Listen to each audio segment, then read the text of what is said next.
Cross is here on mercy. The night glass failure killed 4 pilots. She stays grounded unless I say otherwise. The words land like a gavel in the silence of the war room. 3:42 a.m., Bahrain Naval Base, and the air tastes like burned coffee and sweat. 15 officers freeze mid-motion, screens glowing red across the operations floor. Admiral Thomas Rourke stands at the head of the table, silver stars catching the harsh fluorescent light, his voice carrying that particular kind of authority that doesn't need volume to cut. Major Liana Cross stops 3 steps into the room. She doesn't flinch, doesn't blink, just stands there in her flight suit, shoulders squared, while every pair of eyes pivots toward her like turrets locking on target. The only sound is the low hum of cooling fans and the distant thrum of generators keeping this concrete box alive. Rourke lets the silence stretch. He's good at this. The performance. The public humiliation dressed up as operational briefing. Behind him, the main screen shows Karen Valley in thermal overlay, a jagged scar of mountains lit up in false color. 267 SEALs scattered across that terrain, red dots blinking slow and desperate. No comms, no air support, no way out. Night glass was a failed experiment, Rourke continues, his tone flat, clinical. 4 good men burned because of untested technology. Cross was the pilot. She signed off on the activation sequence. She walked away. They didn't. Liana's jaw tightens, but she doesn't speak. Her breathing stays even. 4 counts in, 4 counts hold, 4 counts out, 4 counts hold. The rhythm is automatic now, a reflex built over years of flying jets that want to kill you if you lose focus for half a second. Her hands rest at her sides, loose but ready. No fidgeting, no defensive posture, just stillness. Commander Hayes shifts in his seat near the back, leaning toward the woman next to him. His whisper carries just far enough. She killed 4 pilots. Why is she even here? Lieutenant Voss nods, her expression carefully neutral. PR disaster waiting to happen. One wrong move and this whole op goes public. At the far end of the room, Chief Callahan watches from his station near the flight control monitors. 62 years old, 28 years in naval aviation, hands that have guided more pilots home than most people will ever meet. He's not looking at Rourke. He's looking at Liana's left hand, where her thumb brushes against the pocket of her flight suit. Just once. A fractional movement barely visible. Something metallic glints for half a second before disappearing back into the fabric. Callahan's eyes narrow. He knows that gesture, knows what it means when a pilot checks their lucky charm before a mission. But there's something wrong with the shape of it, the way it caught the light. Challenge coins are usually brass or nickel. This one looked different, older, like it was made from something that wasn't supposed to exist. Rourke taps the screen behind him, and the thermal image zooms in. The valley floor is a mess of heat signatures, scattered and chaotic. Gunfire sparks white in the infrared. Explosions bloom and fade.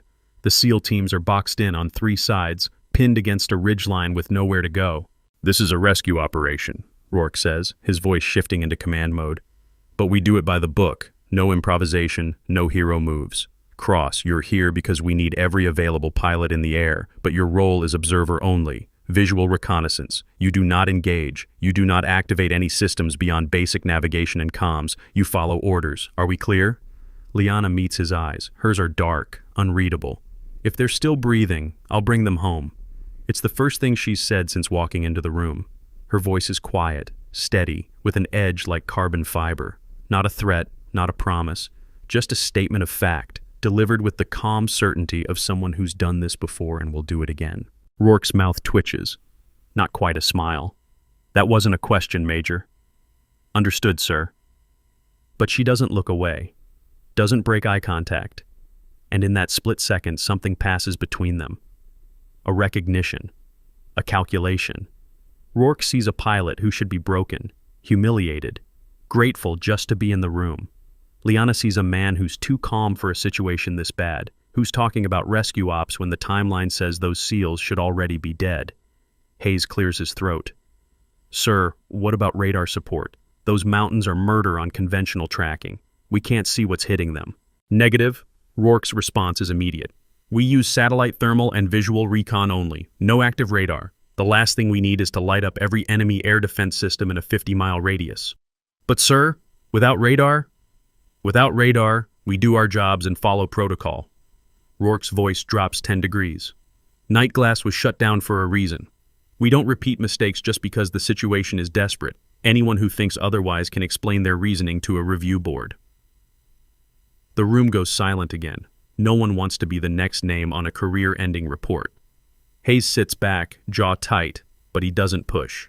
Voss types something into her tablet, probably notes for the after-action debrief that will spin this whole disaster into something palatable for the media. Callahan, still watching from his corner, pulls up an old file on his secondary monitor. His fingers move slowly, deliberately, so no one notices.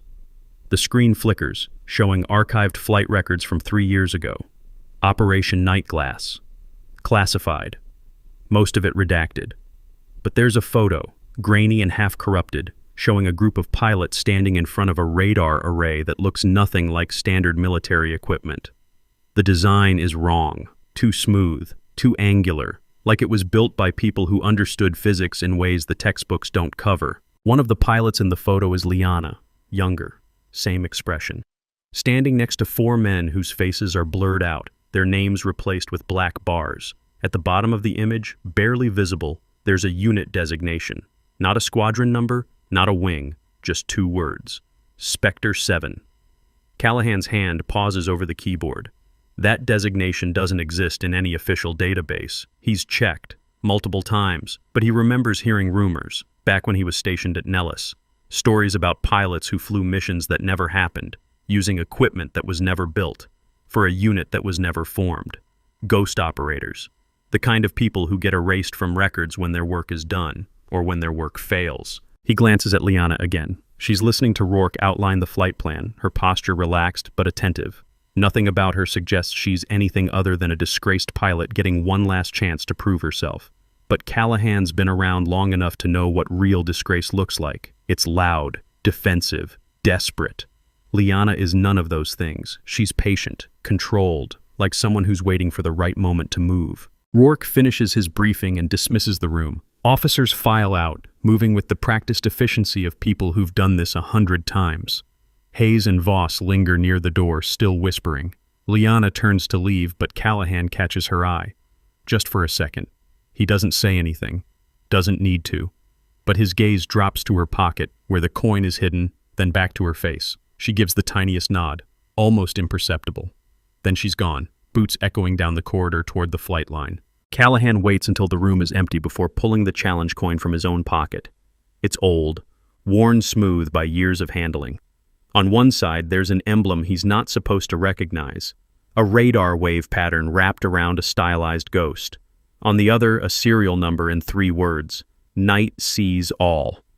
He got this coin 15 years ago from a pilot who told him it was a joke, a gag gift from a buddy, but the weight is wrong for cheap metal, and when he had it analyzed, quietly, through a contact who owed him a favor, the results came back classified, not restricted, not confidential.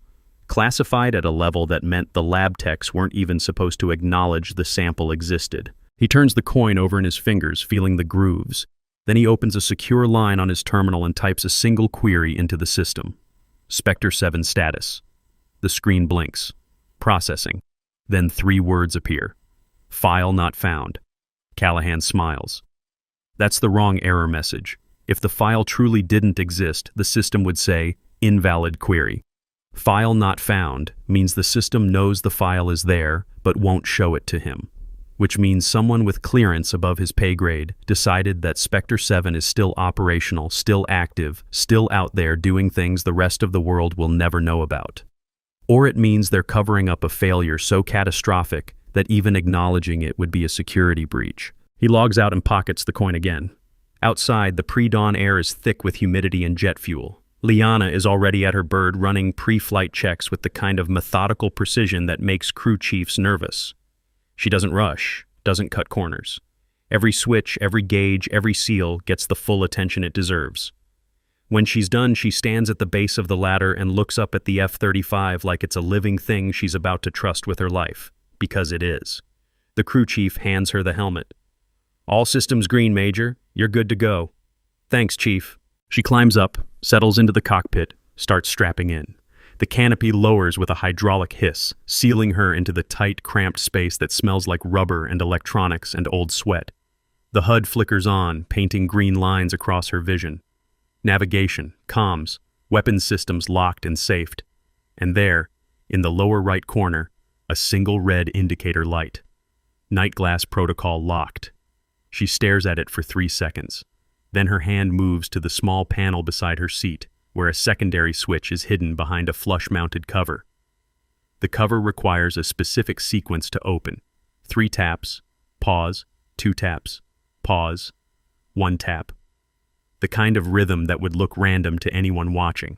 The cover pops open. Underneath is a switch with no label, just a red button, recessed deep enough that it can't be hit by accident. Liana doesn't touch it, not yet, but her fingers rest on the edge of the panel close enough that she could flip it in under a second if she needed to. The radio crackles. Phantom 2-1, Tower, you are cleared for taxi. Proceed to runway 03, hold short for final clearance. Tower Phantom 2-1, taxi to 03, hold short, copy. The engines spool up and the jet rolls forward. The world narrows to instruments and horizon. Everything else falls away. If you believe in the people who've been forgotten, support this channel so I can keep telling these stories. Hit that like button and subscribe. That's how you help the truth get heard. The takeoff is smooth. Textbook. Liana rotates at exactly the right speed, pulls back on the stick with exactly the right pressure, and the F-35 leaps into the sky like it was made for this. The lights of Bahrain fall away below, replaced by darkness and stars. She climbs to 35,000 feet, levels off, switches to cruise. The cockpit settles into that familiar hum, the sound of controlled violence wrapped in carbon fiber and titanium. The war room voice comes through her headset. Phantom 2-1, you are cleared into operation zone. Maintain current altitude. Visual reconnaissance only. Do not deviate from assigned patrol pattern. Copy, visual recon only. Maintaining altitude. But even as she says it, her eyes are scanning the data feeds from the satellite link. Thermal imaging from Karen Valley. The SEAL teams are still there, still fighting, but the situation has changed. The heat signatures have shifted. What was a defensive perimeter 10 minutes ago is now a scattered mess, with gaps opening in places that don't make tactical sense. And there's something else. Another cluster of heat signatures moving in from the west. 12 contacts, moving in formation, weapons hot. But they're not on the operational map, not marked as friendly, not marked as anything. Liana zooms in, using the optical camera to get a better look. The resolution is good enough to make out details even at this altitude. Uniforms, gear, the way they move. Everything about them screams SEAL team, right down to the plate carriers and the tactical spacing. Except their plate carriers are wrong. The cut is off. The placement of the pouches doesn't match current loadout standards. And when she cycles through the database of issued equipment, none of it matches what she's seeing. She keys the mic. War Room Phantom 2-1. I have 12 unknowns moving towards SEAL position from the west. Not on the board. Requesting identification. There's a pause. Longer than it should be. When Rourke's voice comes back, it's clipped. Phantom 2-1, those contacts are classified movement. Do not engage. Do not track. Maintain your patrol pattern. Sir, they're converging on our people. If those aren't friendlies, I said maintain your pattern, Major. That's an order. Liana's hand tightens on the stick. Classified movement. In the middle of a live firefight. Moving toward trapped SEALs with no coordination, no comms, no support. That's not how special operations work. You don't drop ghost teams into a hot zone without telling anyone. You don't let friendlies walk into potential crossfire unless they're not friendlies. She switches to thermal overlay again, watching the movement patterns. The fake SEALs are spreading out now, taking flanking positions. Professional, coordinated. But their objective isn't to relieve the trapped teams. It's to box them in, to close the trap. Her thumb hovers over the radio button. She could call it in, force the issue. Make Rourke explain why there's a second SEAL team that nobody knows about moving into an ambush posture. But if she's wrong, if those really are classified friendlies and she blows operational security on an open channel, her career is over. Not just grounded, finished. Court-martialed for compromising a black op in progress. And if she's right, calling it in does nothing. Rourke already knows. He has to know. Which means he's either complicit or incompetent, and neither option ends with those SEALs getting out alive. The radio crackles again. Haze this time. Phantom 2-1, be advised, SEAL teams report heavy contact from multiple directions, no visual on enemy positions. They're requesting immediate air support. Negative, Rourke cuts in. All air assets maintain current posture. We do not risk pilots without confirmed targets. Liana's jaw clenches. No confirmed targets. The SEALs are dying down there, and the excuse is no confirmed targets. As if thermal signatures and gunfire weren't confirmation enough. As if 267 men pinned in a valley weren't worth the risk. She checks her fuel. 3 hours of loiter time at current consumption. More than enough to stay on station and do exactly nothing while people die. Her hand drifts to the hidden panel again. The red button. Night glass. 3 years ago, that system was supposed to revolutionize air combat. Active phased array radar with electronic warfare integration, capable of penetrating stealth technology and mapping terrain through electronic countermeasures. It worked. Perfectly. Right up until the moment 4 pilots died during the final test. Officially, it was pilot error, disorientation from the radar feedback, sensory overload. The program was shut down, the technology sealed, the pilots blamed. Unofficially, Liana knows what really happened. Because she was there. And the 4 men who died weren't disoriented. They were undercover.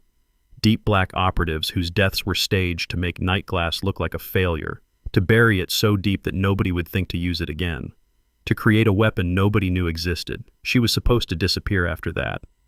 Take the blame, accept the discharge, fade into civilian life.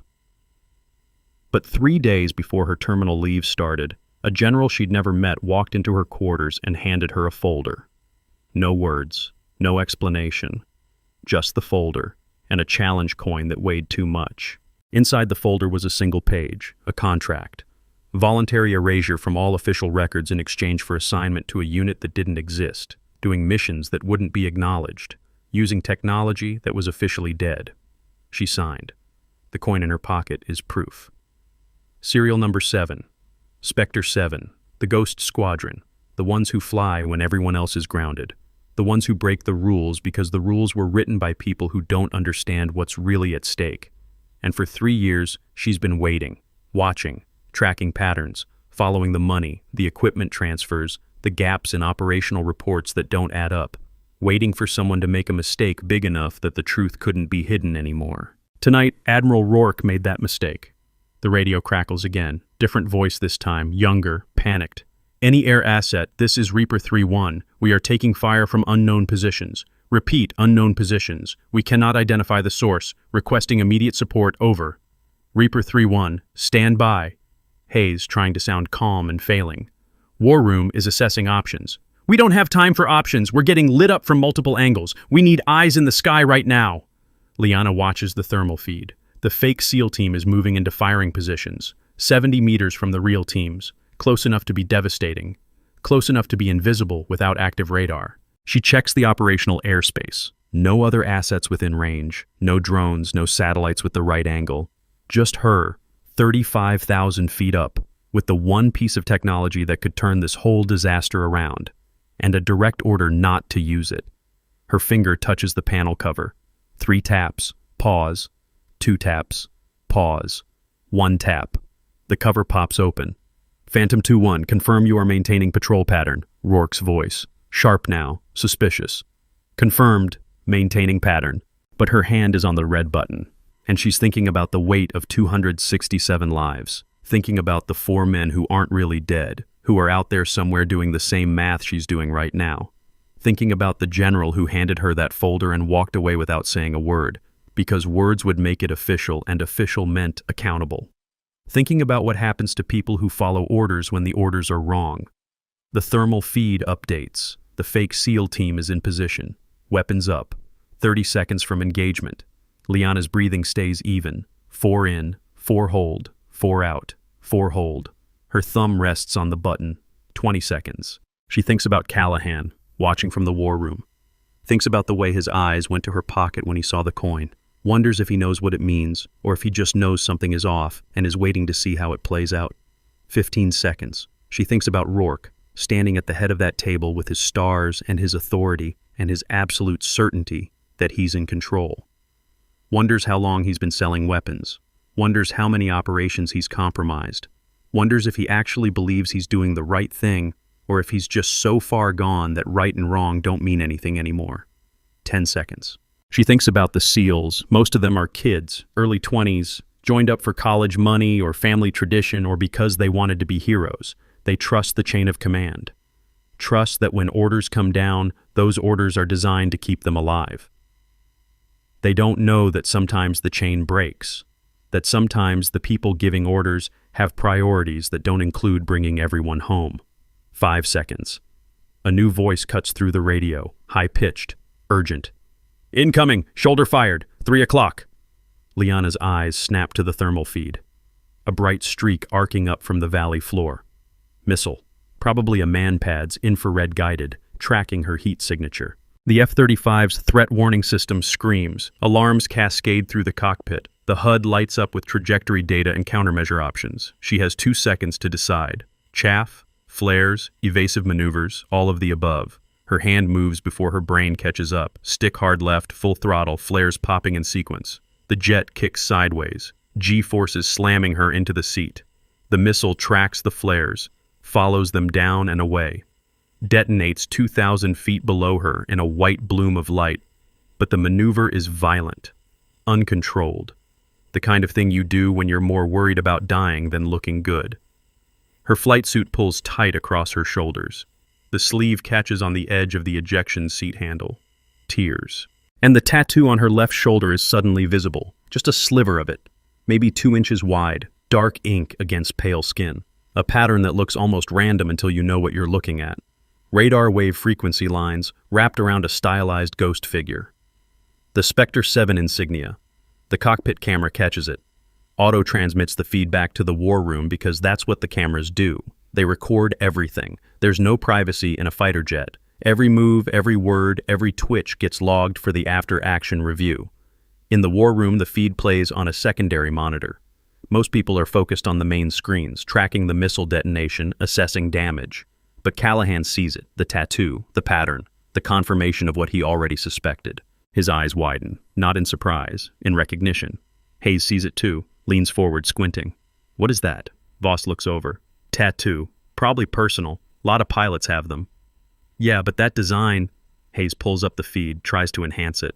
I've seen that somewhere. Callahan doesn't say anything. Just sits back very slowly and watches the screens.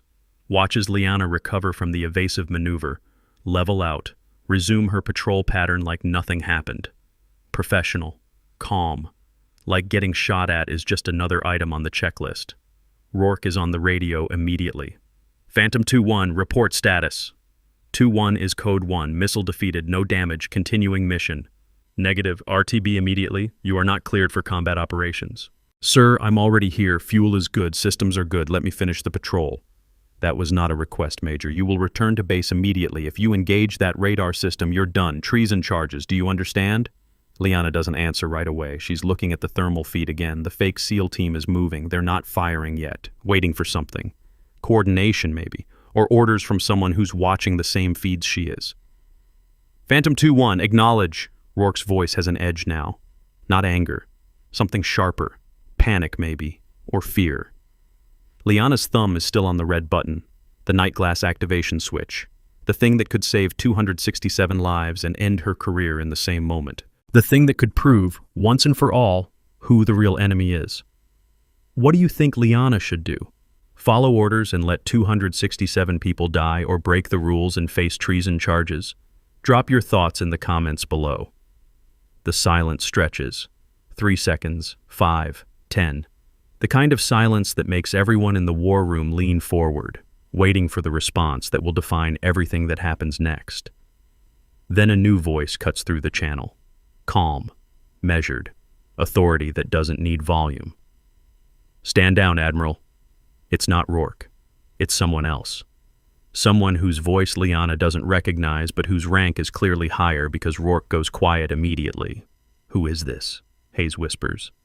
Voss shrugs. On Liana's HUD, a new indicator appears. Secure channel. Encrypted at a level she's only seen twice before. The kind of encryption that means whatever's about to be said doesn't exist anywhere except in the memories of the people hearing it. Major Cross. The voice is older, male, calm in the way that comes from seeing too much to be rattled by anything. You have operational discretion. Use your judgment.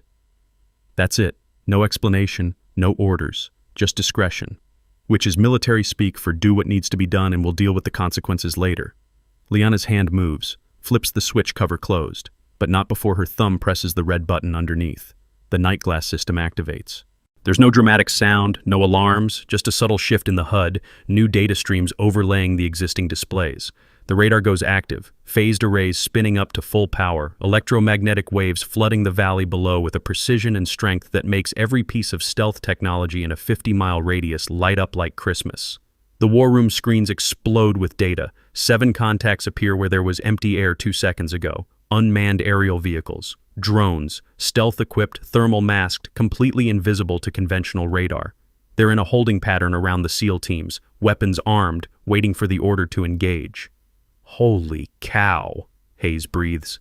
Where did those come from? Voss is typing furiously. They're not ours. Configuration doesn't match any friendly UAV. And if they're hostile, how did they get this close without detection? Callahan isn't looking at the drones. He's looking at the secondary feed, the one showing Liana's biometric data from her flight suit. Heart rate, breathing, stress levels. All of it is flat, controlled. Like she expected this. Like she knew exactly what would happen when she flipped that switch. Because she did. And now everyone else knows too. Rourke is staring at the screens, face pale. His mouth moves but no sound comes out. He looks like a man watching his entire plan collapse in real time. Watching 3 years of careful construction dissolve because someone hit a button he thought was permanently disabled. The secure channel voice speaks again. Confirmed. 7 hostile UAVs, stealth configuration, weapons hot. Major Cross, you are cleared to engage. Liana's hands move across the controls. Target lock. Weapons free. The F-35's internal systems come alive, missile bays opening, tracking solutions appearing on the HUD. She doesn't rush, doesn't panic, just works through the sequence with the same methodical precision she used for the pre-flight checks. 7 targets, 7 missiles, 7 locks, fire. The missiles streak down, contrails glowing in the darkness. The drones try to evade, their stealth systems useless now that Nightglass has them painted. They bank, twist, dump countermeasures. But they're built for stealth, not maneuverability. And Liana's missiles are built to hit things that don't want to be hit.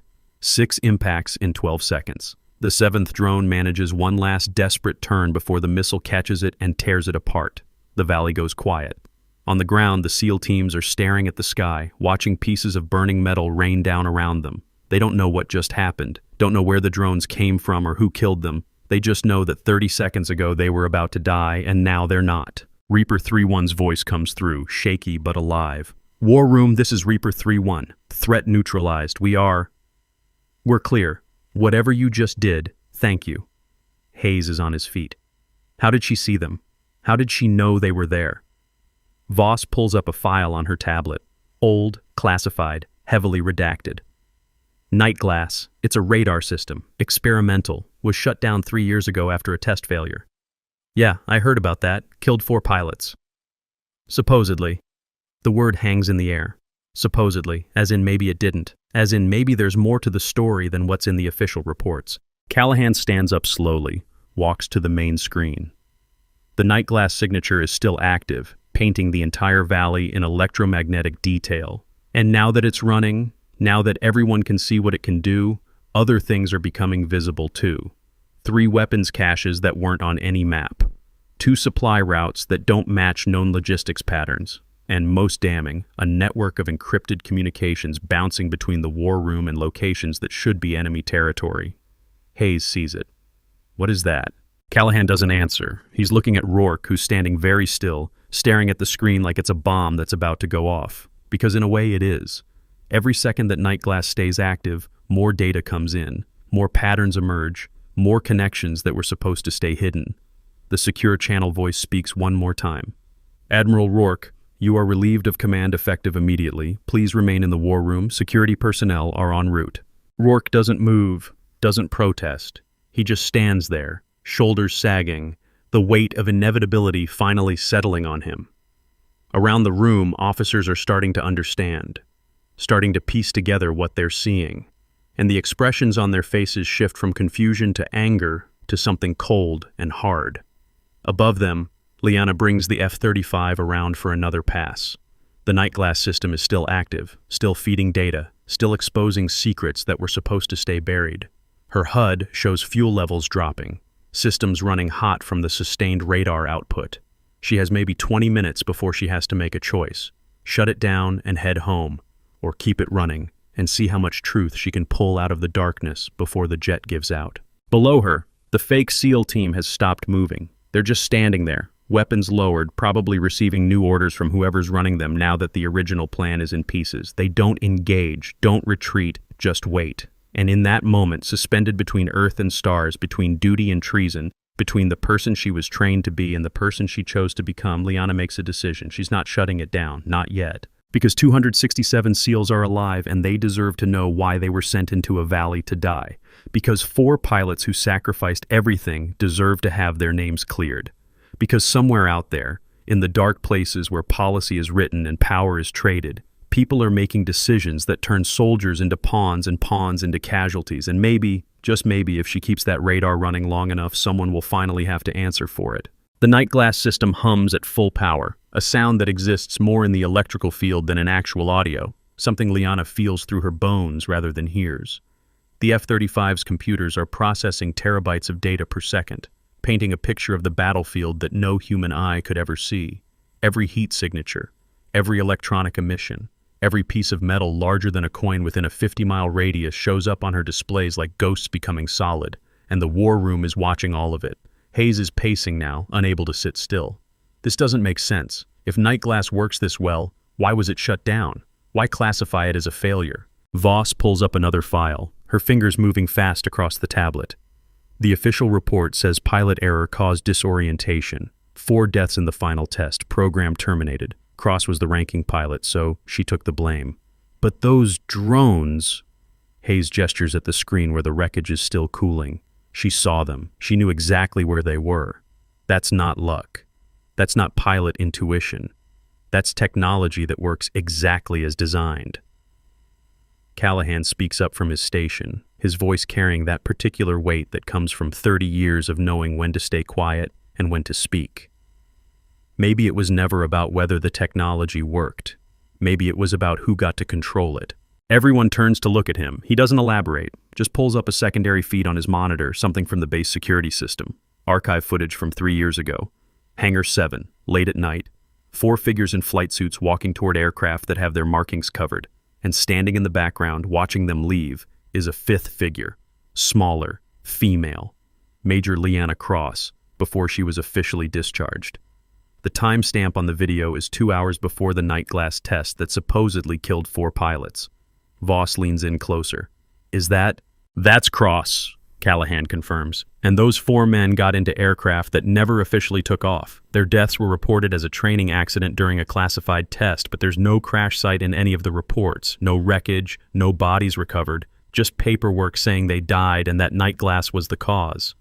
Hayes runs a hand through his hair. You're saying they faked their deaths. I'm saying the timing is interesting. 4 pilots die testing radar that can see through stealth. 6 months later, intelligence reports start coming in about enemy forces losing entire stealth drone fleets to unknown causes. A year after that, 3 separate weapons smuggling operations get busted with information that could only come from signals intelligence we're not supposed to have, and now tonight, Cross activates a system that's been dead for 3 years and it works perfectly. The implications settle over the room like concrete. If the night glass pilots didn't die, if they went underground instead, that means the failure was staged, which means someone decided that having a radar system officially fail was more valuable than having it officially succeed. Someone who wanted to use the technology without anyone knowing it existed. Someone who could hide things in plain sight. Rourke hasn't moved from his spot near the main screen. His face is carved from stone, expression locked down so tight that nothing shows except the faint tremor in his left hand. Security personnel have arrived. 2 enlisted men standing at parade rest by the door, waiting for orders that haven't come yet. They're not moving to arrest him. Not yet. Because technically, he hasn't been charged with anything. Yet. The secure channel voice comes through again, addressing the entire room this time. All personnel, this is Brigadier General Sarah Michaels, NATO Joint Operations Command. What you're witnessing is the activation of a classified asset in response to an immediate threat. Major Cross is operating under special authority granted by cosmic level clearance. All recordings of this operation are now classified at the same level. You will not discuss what you've seen. You will not speculate about what it means. You will await official briefing. Is that understood? A chorus of, "Yes, ma'am," echoes through the war room. But the damage is done. Everyone in this room now knows that Nightglass works, that Cross has clearance that outranks an admiral, and that something much bigger than a rescue operation is playing out in real time. Above the valley, Liana is running calculations. The Nightglass system is pulling too much power.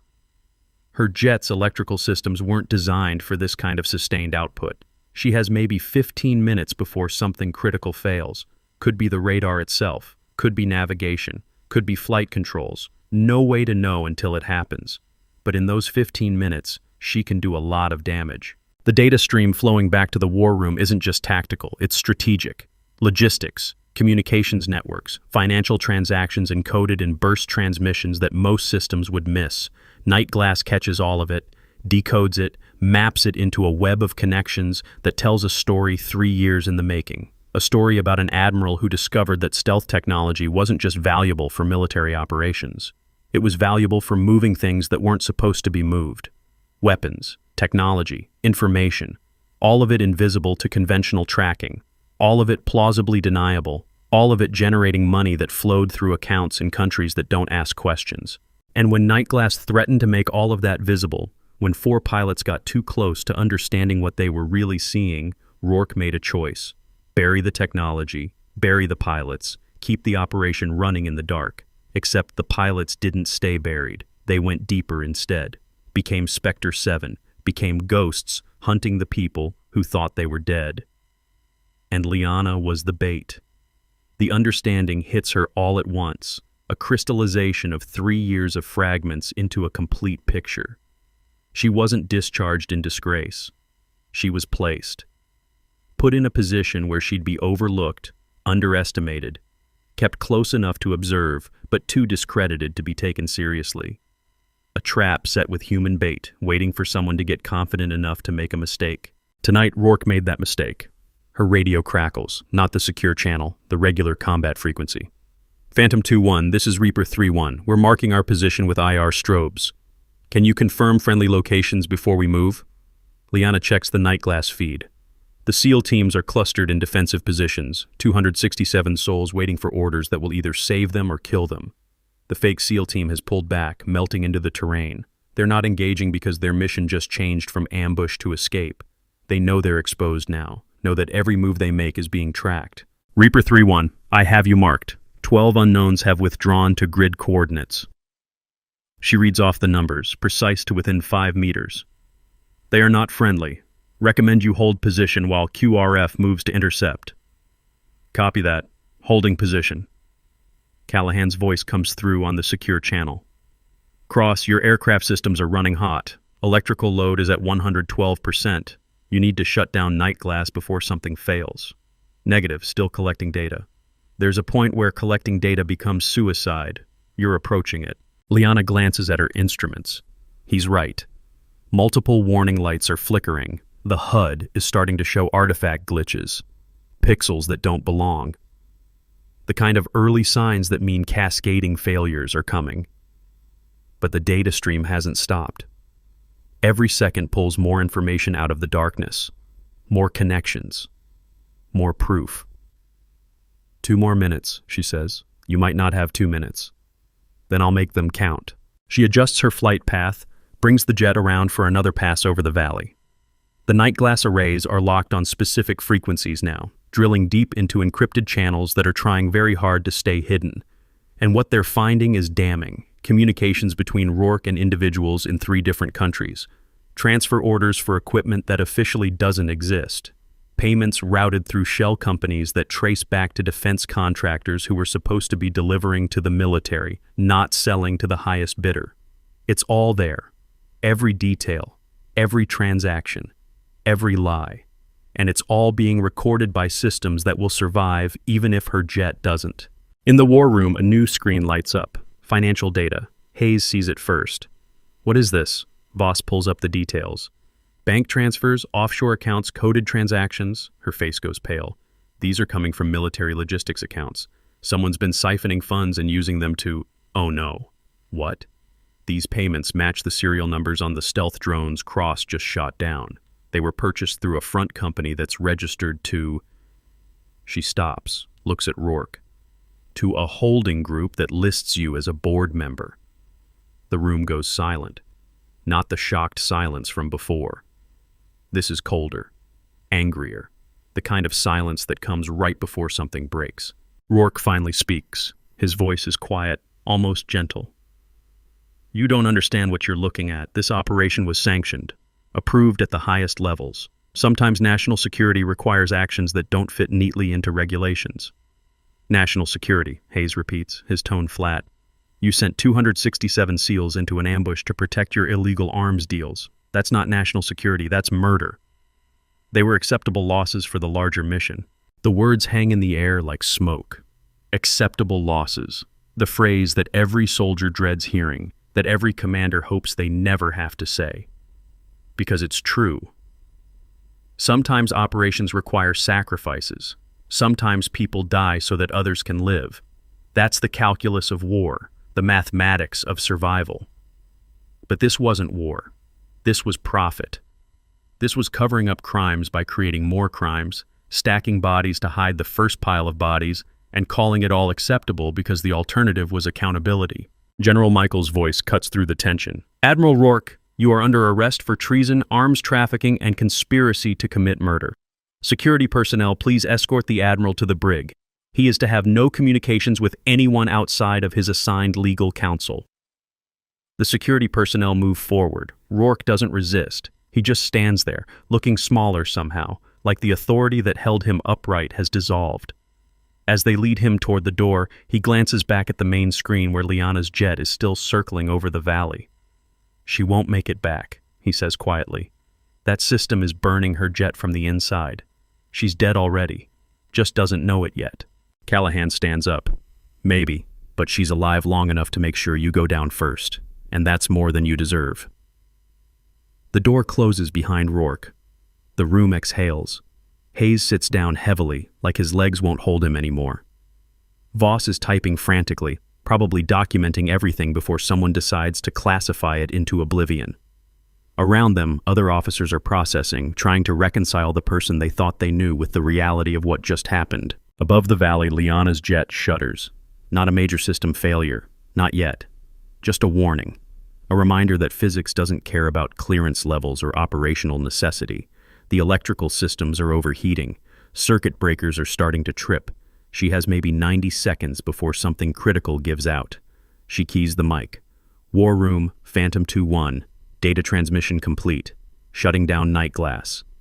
Copy that. Get yourself home, Major. But even as she reaches for the switch, new contacts appear on her display. Fast movers. 3 of them. Coming from the west at supersonic speed. The Night Glass system identifies them immediately. Su-35 fighters, Russian-made.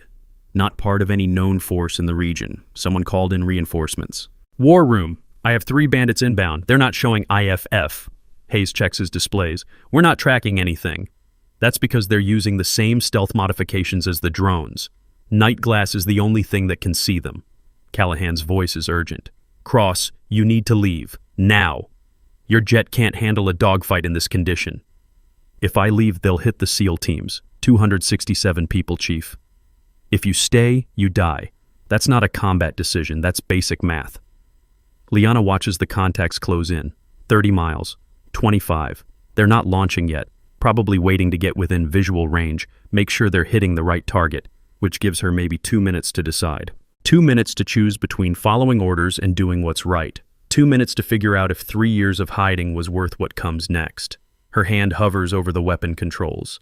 The F-35 is a formidable aircraft, packed with missiles and countermeasures and the kind of technology that makes air superiority look easy. But it's also damaged, overheated, running on systems that are 1 circuit breaker away from total failure. And there are 3 of them. The math doesn't work. Doesn't matter how good she is, how much training she has, how many hours in the cockpit. 3 against 1, with a jet that's falling apart, equals death. Fast death or slow death, but death either way. Unless. She looks at the Night Glass panel. The system is still running, still painting the sky with electromagnetic precision, still showing her things that nobody else can see, including the fact that those 3 fighters are flying in close formation. Too close. The kind of close that means they're relying on each other for mutual defense, sharing radar coverage, coordinating their attack. the kind of close that makes them vulnerable. Liana's thumb finds the red button again, not to shut it down, to push it harder, to override the safety limiters and dump every watt of power her jet can generate straight into the night glass arrays. The system screams, metaphorically and literally. Warnings cascade across her HUD, electrical systems overload, the smell of burning insulation fills the cockpit, but the radar output spikes, flooding the airspace with electromagnetic radiation at power levels that make every stealth coating in 100 miles light up like flares, including the 3 fighters. Their stealth systems aren't designed to handle this. They're built for passive evasion, staying invisible by absorbing radar instead of reflecting it.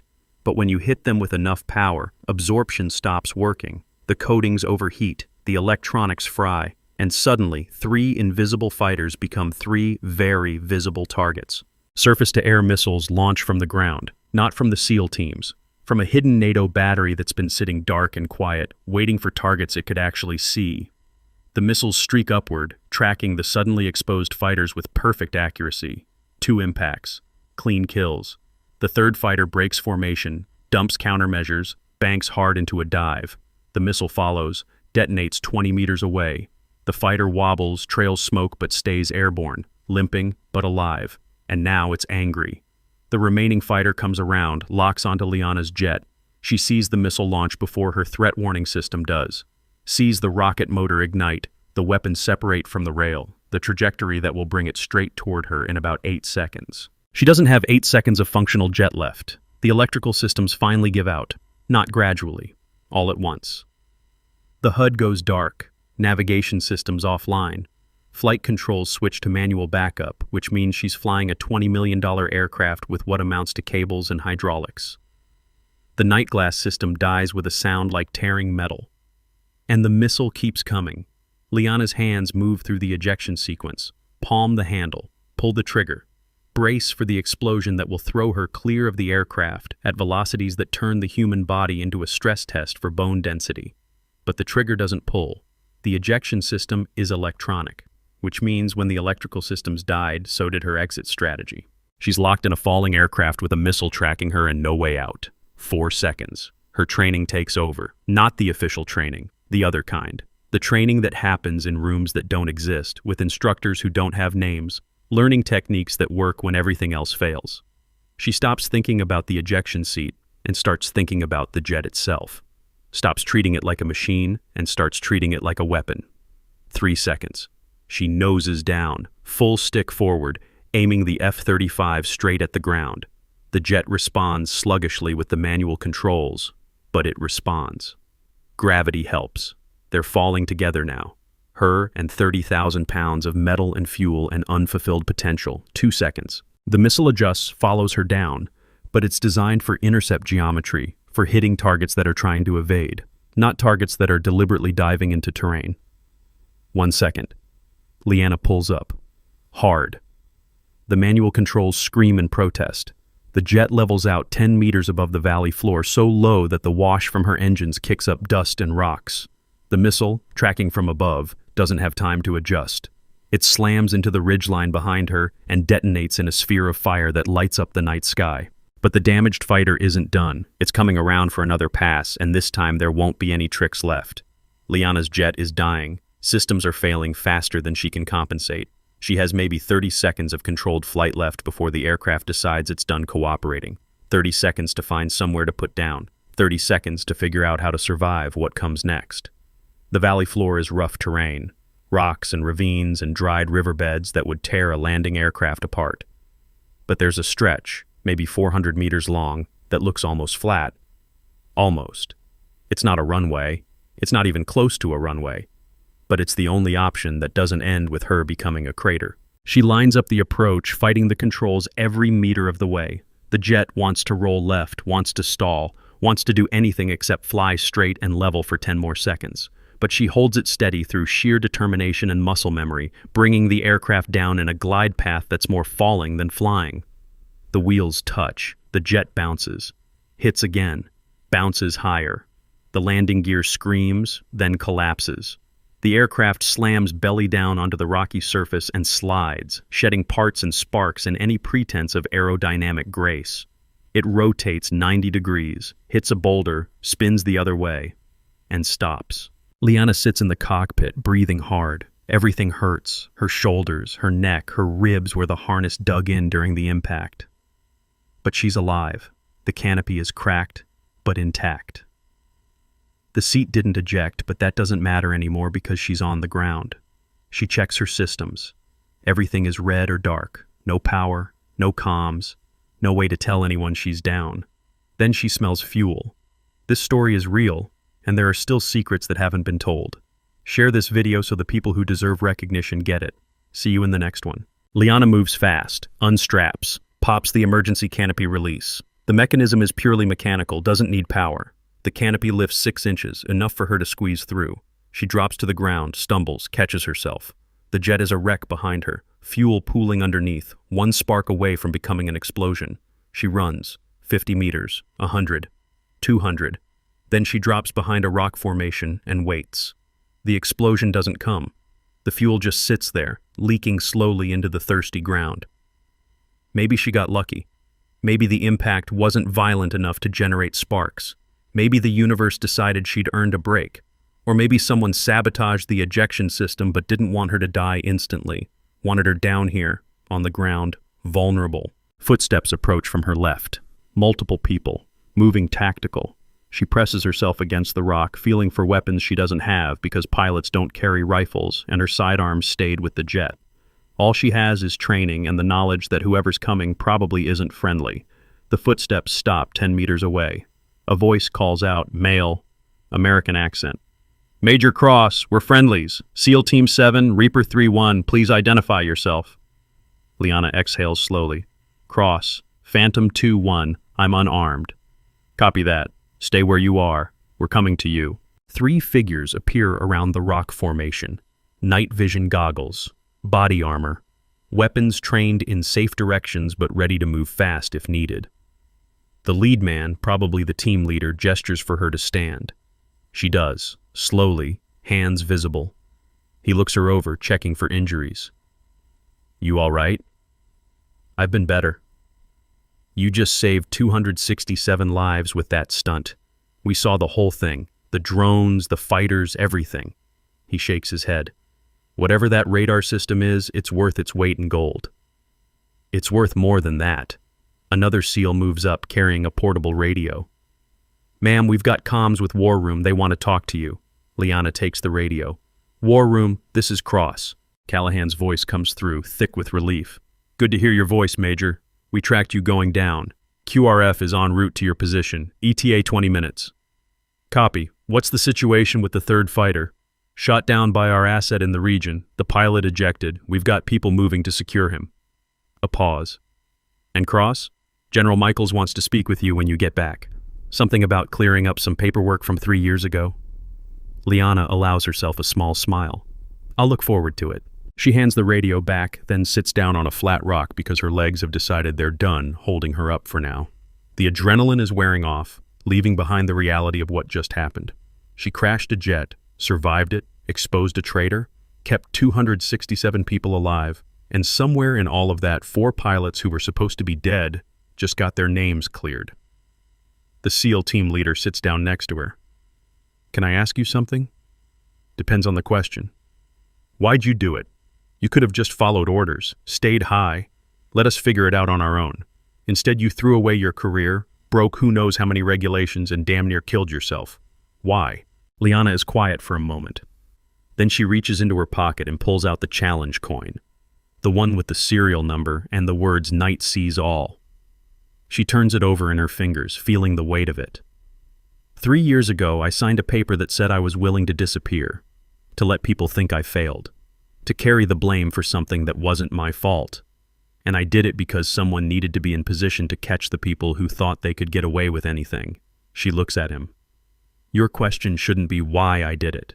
It should be how many other people are out there right now carrying blame they don't deserve, waiting for their moment to prove everyone wrong.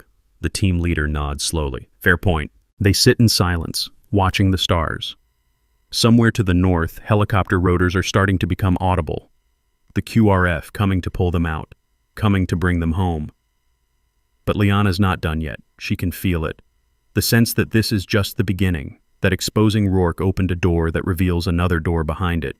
The weapons trafficking network is bigger than one admiral. The stealth drones came from somewhere. The third fighter that tried to kill her was piloted by someone who's probably talking right now, providing information that will lead to more investigations, more raids, more pieces of a puzzle that keeps getting bigger. Her radio chirps. Not the SEAL team's radio. Her own personal unit, the one in her flight suit that she forgot was there. A coded frequency, one that only 6 people in the world know exists. She pulls it out, keys the mic. "Go ahead."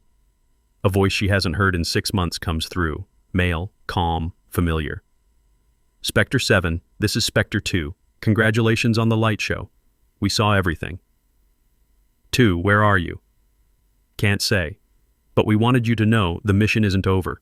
Rourke was middle management. The people he was working for are still out there. And now that you've gone public, they know we're hunting them." Liana feels her heart rate pick up again. "What do you need from me?" "Nothing yet. You did your job. Flushed them into the open. Now we do ours." A pause. "But Cross, watch your 6. You made a lot of people very angry tonight. And they have long memories." "Copy that." Spectre 2 out. The radio goes silent. Liana clips it back onto her vest, then stands up as the helicopters come into view. Bright lights in the darkness, rotors churning the air into submission. The cavalry arriving exactly 20 minutes late, which is actually right on time by military standards. The SEALs gather their gear, prepare to move. The team leader offers Liana a hand up. "You coming?" "Yeah, I'm coming." They walk toward the landing zone together, boots crunching on stone and sand. Behind them, the wrecked F-35 sits like a monument to decisions made and consequences accepted. Ahead, the helicopters descend, kicking up dust that glows in their searchlights. And somewhere in the night, on frequencies that officially don't exist, 4 pilots who are officially dead are doing work that will officially never happen. Because some ghosts don't need permission to haunt, they just wait for the right moment to strike. 3 weeks later, NATO headquarters in Brussels releases a statement. Admiral Thomas Rourke and 8 other officers have been arrested on charges of treason, arms trafficking, conspiracy to commit murder, and violations of about 40 different articles of military justice. The investigation uncovered a network spanning 7 countries, involving stolen military technology, unauthorized weapons sales, and enough classified information to fill a warehouse. The 4 pilots who died testing night glass are officially redesignated as missing in action, status classified. Their families receive compensation, apologies, and enough redacted documents to understand that their loved ones were heroes, even if the details of how remain secret.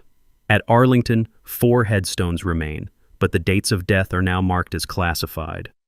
The families stand before them anyway, hands pressed against cold marble, knowing their loved ones are out there somewhere, still fighting, still serving in ways they'll never fully understand. SEAL Team 7 receives commendations. 267 men who should have died in Karen Valley instead walk away with nothing worse than some cuts and bruises and a story they can never tell.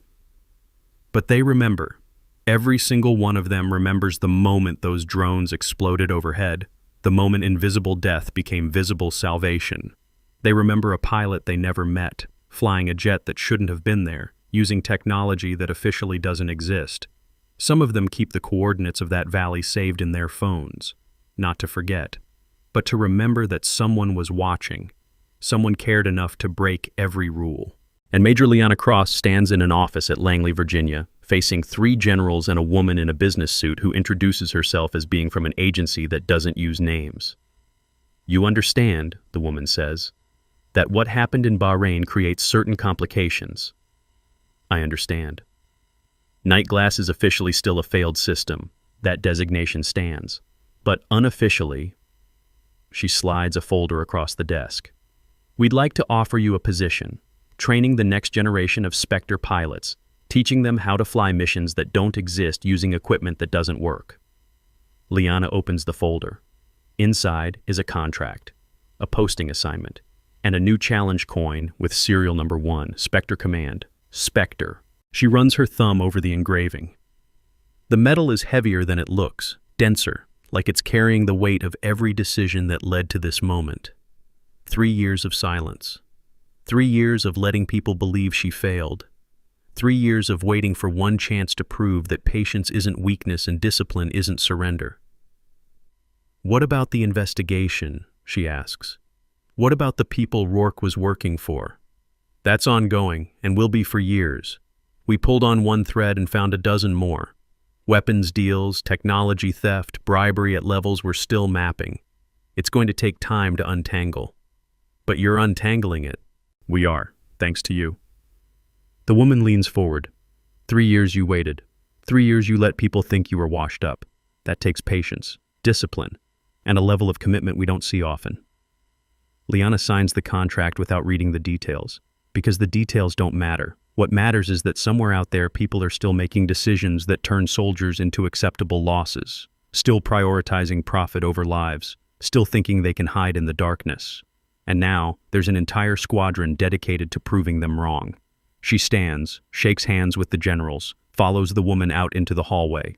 At the end of the corridor, there's a door marked Authorized Personnel Only. The woman holds it open. Welcome to Spectre, Major, or should I say, Commander. Liana steps through. The door closes behind her with a sound like finality, like the last page of one chapter and the first of another. And in the war room at Bahrain, Chief Callahan watches a new signal appear on his classified display. Just a blip, a transponder code that's not supposed to exist, flying a route that's not on any flight plan. He smiles, pulls out his challenge coin, the old one from 15 years ago. Night sees all. Amen to that, he mutters. Then he logs out and goes home, because his shift is over and some things are above his clearance level. But he knows.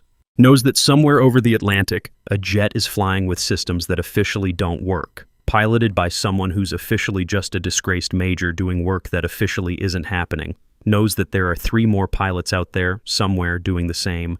Knows that the people who thought they could hide behind regulations and classifications and acceptable losses just got a wake-up call. Because some ghosts don't need permission to haunt, they just need a reason.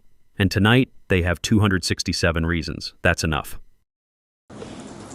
Every soldier carry a story that few ever hear. Listen with your heart. Thank you for staying and watching. Subscribe to MVB Story for more.